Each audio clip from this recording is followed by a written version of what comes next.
একটা বড় সংখ্যক লোক যারা 7 লাখ পর্যন্ত ইনকাম করে তাদের 75,000 বাদ যাবে স্ট্যান্ডার্ড ডিডাকশন খাতে, 0 to 3 লাখ ফ্রি হবে, তারপরে 3 থেকে 7 লাখ পর্যন্ত তার একটা 5% ট্যাক্স ইন্ট্রোডিউস হলো, তারপরে যেরকম স্ল্যাব আছে সেরকম আছে। তার মানে একটা মাঝারি মানের যে চাকরি করে সে যদি আগে ট্যাক্সেবল হতো না, এখন কম টাকার হলেও ট্যাক্সেবল হবে। মানে সোজা কথা 3,75,000 টাকা পর্যন্ত শূন্য ট্যাক্স। শূন্য মানে 3,25,000 থাকলো, সে 3,25,000-এর 5%, সেখানে কিছু ডিডাকশন যদি হয়ও, কিন্তু তাও আমি বলছি যে এই যে আপনি বললেন যে 7 লক্ষ টাকা পর্যন্ত আগে এই নতুন রেজিমে কোনো কর ছিল না, এবার 7 লক্ষ টাকা পর্যন্ত 75,000 টাকা স্ট্যান্ডার্ড ডিডাকশন হয়ে যাচ্ছে, হয়ে আমি পড়ে যাচ্ছি যার 7 লক্ষ টাকা আছে পড়ে যাচ্ছেন 0 থেকে 3% হয়ে যাচ্ছে, 3%-এর মধ্যে আমি পড়ছি, 5%-এর মধ্যে পড়ছি, 3 লাখ। ঠিক আছে, এবার কিন্তু এই নতুন রেজিমে আমার কোনো ছাড়ের কোনো বিষয় নেই, শুধু এই স্ট্যান্ডার্ড ডিডাকশন, তাই তো? মানে আমি হোম লোন নিলে পরে স্ট্যান্ডার্ড ডিডাকশন ছিল কিন্তু 50,000 ছিল না, আগে তো স্ট্যান্ডার্ড ডিডাকশন ছিল না, আগে করের ছাড়ও ছিল না, মানে আমি 50,000 ছিল তো, স্ট্যান্ডার্ড ডিডাকশন 50,000 ছিল, সেটা বাড়িয়ে 75 হয়েছে। আচ্ছা 50 থেকে 75 হয়েছে। আমি বলছি শৈবাল বাবু যে আজকে আমার এখানে 7 লক্ষ টাকা যার আয়, সে হোম লোন নিক যাই নিক সেইগুলো ধার্য নয়, শুধুমাত্র 75,000 নিউ রেজিমে থাকে, শুধুমাত্র বাড়তি 25,000 টাকার সুবিধা পাচ্ছে নতুন রেজিমে, তাই তো? আরেকবার একটু 7 লক্ষ টাকার হিসেবটা। 7 লক্ষর হিসেব হচ্ছে, প্রথমে স্ট্যান্ডার্ড ডিডাকশন আগের বারে ছিল 50,000, এখন সেটা বেড়ে হলো 75,000, তাহলে 7 লক্ষ থেকে 75,000 বাদ গেল, তাহলে রয়ে গেল 6,25,000। 0 to 3 লাখ পর্যন্ত ফ্রি, 3 লাখ বাদ চলে গেল, তাহলে বাকি 3,25,000 যে নেক্সট স্ল্যাবে গেল। নেক্সট স্ল্যাবটা হচ্ছে 4 লাখের স্ল্যাব, তাহলে 3,25,000 তো 4 লাখের স্ল্যাবের মধ্যে অ্যাকোমোডেট করছে, তাহলে 3,25,000-এর ওপর 5%। তার মানে 7 লক্ষ টাকা পর্যন্ত ফ্রি নতুন রেজিমেও কিন্তু খুব একটা সুবিধে দেখছেন না আপনারা। না, ট্যাক্সটা হচ্ছে তো, যেটা প্রায় একদমই শূন্য ট্যাক্স ছিল আগের সিস্টেমে, সেখানে অন্তত 5% দিতে হচ্ছে আপনার মার্জিনটার উপরে, বাদ দেওয়ার পরে যে মার্জিনটা থাকছে সেখানে 5% দিতে হচ্ছে। তার মানে করের বোঝা চাপলো কিছুটা হলেও। সুযোগ তাদেরই হলো যাদের 3,75,000 টাকা earning, to be very frank, তাদের কোনো শুধুমাত্র ট্যাক্সের বাইরে তারা চলে গেল। কিন্তু 7 লাখ পর্যন্ত এর আগের বার যারা ছিল ট্যাক্স এক্সেম্পটেড, তারা এখন ট্যাক্সের আওতায় পড়ে গেল। একবারে সোজা অঙ্ক। এবং সেক্ষেত্রে দেখো 3,25,000-এর ওপর 5% ট্যাক্স যদি অ্যাক্রিউড হয়, তাহলে পরিমাণটা কত আসে। তারপরে যদি তার পার্সোনাল ইনভেস্টমেন্ট ডিডাকশনসও থাকে, তাহলে আমি তোমাকে বলছি 12,000 টাকার উপরে তাকে এডিশনালি পেমেন্ট করতে। তাহলে নারায়ণবাবু এত তাহলে আমরা নতুন রেজিম আর পুরনো রেজিম করে লাভটা কি হলো? সাধারণ মানুষকে, মধ্যবিত্তকে কি সুরাহা দেওয়া হলো? আমি আপনাকে বলেছিলাম যে 15 লাখে কিছু ট্যাক্স কম দিতে হচ্ছে, এবারে 10 লাখের কথা আপনি তুলেছিলেন। আমি 10 লাখের, যদি কারোর 10 লাখ টাকা ইনকাম থাকে, হ্যাঁ, নিউ ট্যাক্স যেটা হলো, ওল্ড ট্যাক্স রিজিমে দেখুন 10 লাখ টাকা থাকলে 3-এর পরে তাকে ওই 5% দিতে হয়েছে 5 অবধি, মানে 10,000 টাকা।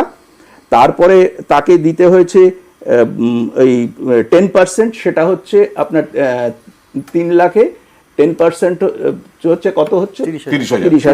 30,000। আর 10,000 40,000, 10,000, তার মানে 40,000 টাকা তাকে ট্যাক্স দিতে হচ্ছে, সঙ্গে সারচার্জ দিতে হচ্ছে। এইবারে এখন যেটা হলো, তাতে তাকে কি করতে হবে? 10 লাখ ইনকাম হলে, মানে 10,50,000 ছিল তখন, ধরুন 10,50,000 এখন হলে তার 25,000 টাকা আরও কমে গেল, মানে তার 9,75,000। সে 9,75,000-এর হিসেবে তাকে এখন ট্যাক্স দিতে হচ্ছে 10,000, আর এখানে আপনার 30-এর থেকে আরও ধরুন 2.5%, মানে 27,000 সামথিং, মানে তাকে এখন ট্যাক্স দিতে হচ্ছে 37,500। তার মানে বাড়লো না, 40,000, ওখানে 40,000 প্লাস আপনার সারচার্জ, এখন 37,500 প্লাস সারচার্জ। আমি পরিষ্কার হিসেব করে দেখি, আরেকবার বলুন।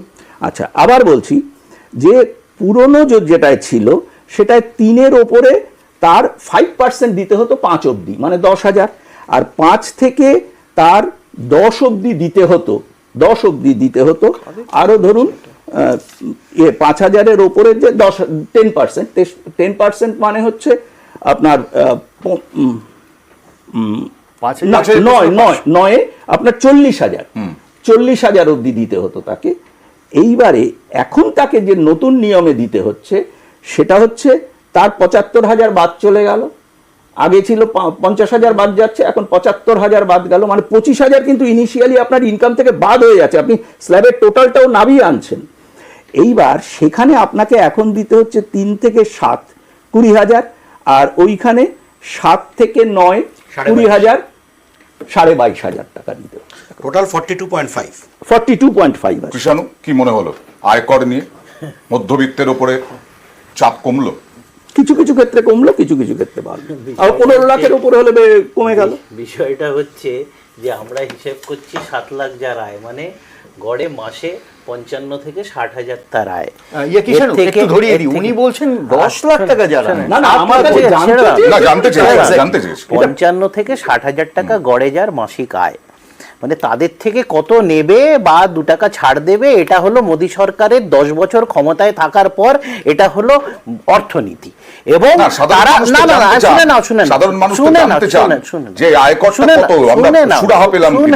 সাধারণ মানুষ কত 1.5% সরকারি কর্মচারী আর বাকি অর্গানাইজ সেক্রেটারি কত, আরে ছেড়ে দাও, এরা মাসিক ১,০০০ টাকা লক্ষ্মীর ভান্ডারকে টিটকিরি তাচ্ছিল্য করছিল, অনুদান খয়রাত ভিক্ষা এইসব বলছিল।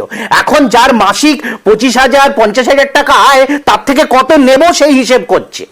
ঠিক আছে, এই বাজেটটা দেখে তো মনে হচ্ছে এতদিন গুজরাট সেন্ট্রিক বাজেট ছিল, এখন দুটো যোগ হয়েছে, গুজরাট বিহার অন্ধ্র বাজেট। এটা তো দেশের বাজেট নয়, এটা তো ইউনিয়ন বাজেট নয়, এটা কত পাইয়ে দেবে সমর্থনের বিনিময়। এরা নাকি রেউড়ি কালচার, একদম এটার কথাই বলছি, একদম এটার কথাই বলছি, বিরুদ্ধে।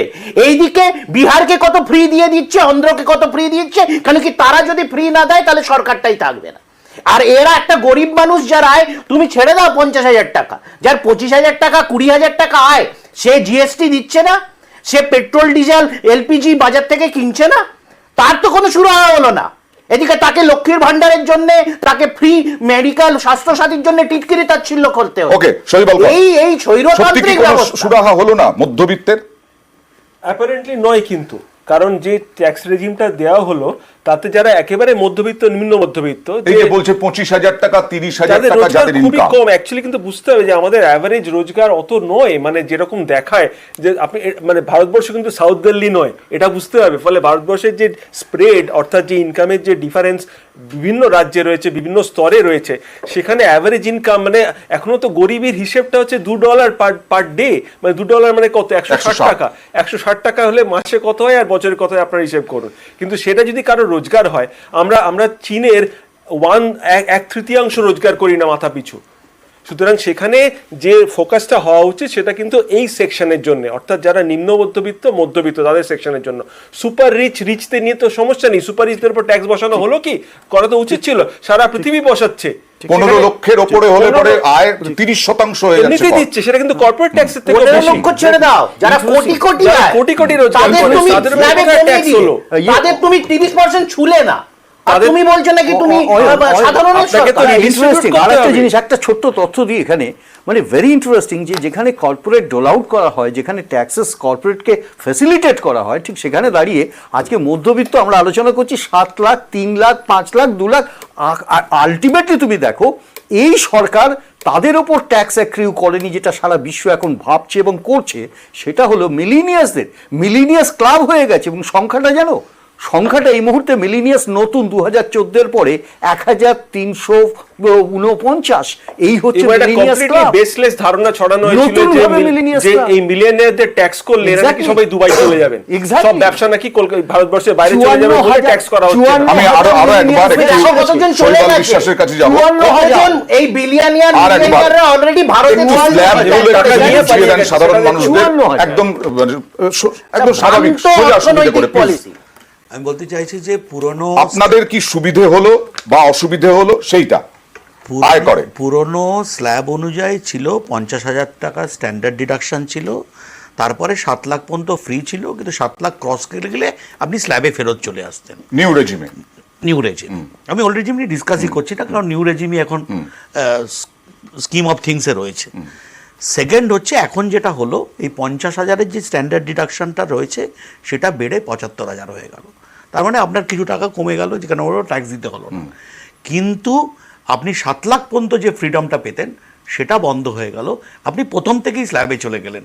0 to 3 ফ্রি, 3 to 7 4 লাখের মধ্যে 5%, 7 to 10 10%, এরম করে ঊর্ধ্বমুখী 30%-এ গিয়ে ওটা স্থিমিত হবে। তার মানে এই যে 7 লাখ পর্যন্ত যারা ফ্রিতে পেত ইনকাম, তারা কিন্তু এবার এখন ট্যাক্স দিতে হবে তাদের, আমার ধারণা। এইটুকু বুঝে হিসেবটাই এলো তো। এইভাবে বুঝে। না, একটু গুছিয়ে দ্বিতীয়- বললেও আমার ধারণা একই হিসেব আসবে। এক্স্যাক্টলি দ্বিতীয় কথা যেটা আপনারা ইগনোর করছেন সেটা হচ্ছে কমন লোক কিন্তু আরেকটা জায়গায় ঝাড় খেলো। কি সেই যে কমন লোক কিন্তু আজকে মার্কেট নির্ভর ইনস্ট্রুমেন্টেও ইনভেস্ট করে থাকে, কারণ তাকে তো ফিউচার গোলগুলোকে মিট করতে হবে, এসআইপির মাধ্যমে হোক, লামসামের মাধ্যমে। আমি আসবো কি সেখানেও ছাড় কিন্তু খেলো tax আমি বেড়েছে। সেটাতে আসবো হেডলাইন্স এর পরে।